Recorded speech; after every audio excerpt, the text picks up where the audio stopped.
Jadi di sini kami akan menceritakan bagaimana bangsa Barat datang ke Indonesia yang awalnya hanya untuk berdagang, tetapi mereka malah menjajah. Benar sekali, perjalanan panjang itu dipenuhi dengan perebutan rempah, perjanjian, peperangan, hingga lahirnya VOC yang terkenal kejam. Mari kita mulai ceritanya. Faktor pendorong kedatangan bangsa Barat. Ada 3 faktor utama bangsa Barat menjelajah samudra, yaitu gold, gospel, dan glory. Yang pertama yaitu gold. Gold berarti mereka mencari kekayaan, khususnya rempah-rempah yang saat itu lebih berharga daripada emas.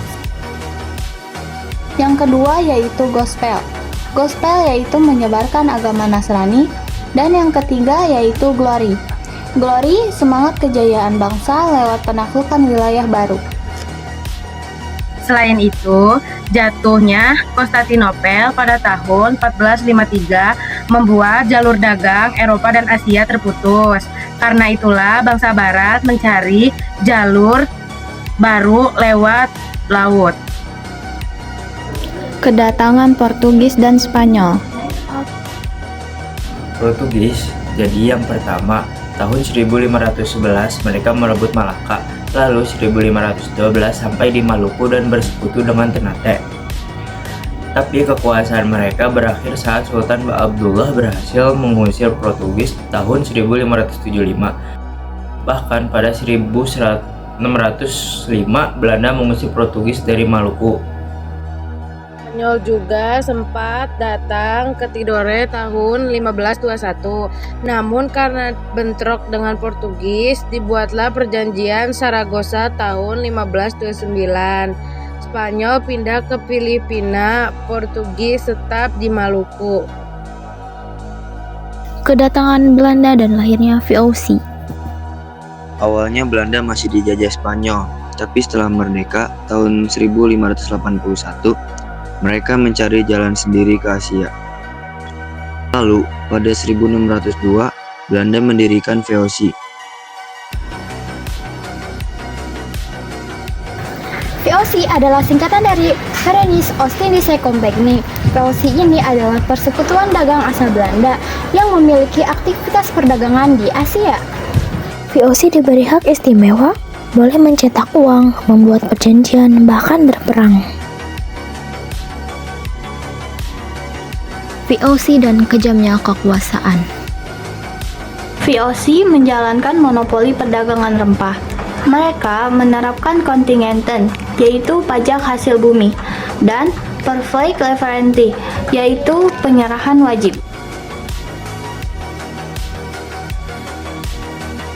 Tokoh paling terkenal adalah Jan Peter Zonkyon. Tahun 1619, ia merebut Jayakarta lalu mengubahnya menjadi Batavia. Di Banda Kyon melakukan pembantaian demi monopoli pala. Jatuhnya VOC.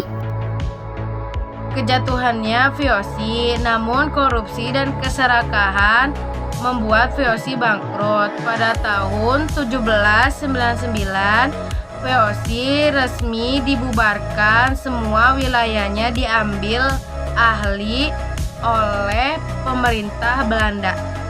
Masa Daendels dan Inggris. Pada tahun 1811, Daendels digantikan dengan Janssens, tapi Inggris menyerang Jawa dan lahirnya Perjanjian Tuntang. Perjanjian Tuntang adalah sebuah kapitulasi yang terjadi pada 18 September 1811 di Tuntang, Semarang, Jawa Tengah, yang berisi penyerahan seluruh wilayah Jawa dan daerah taklukannya dari Belanda kepada Inggris.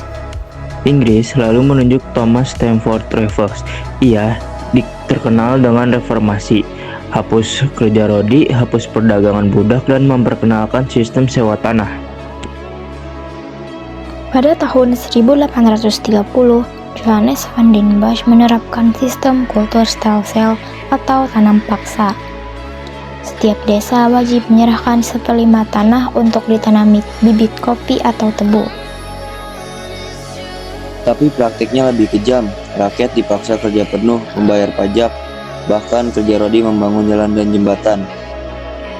Pada tahun 1870, Partai Liberal menang di Belanda. Lahirlah Undang-Undang Agraria dan Undang-Undang Gula. Undang-Undang Agraria bertujuan untuk melindungi hak milik pribumi atas tanah sambil membuka peluang bagi swasta untuk menyewa tanah.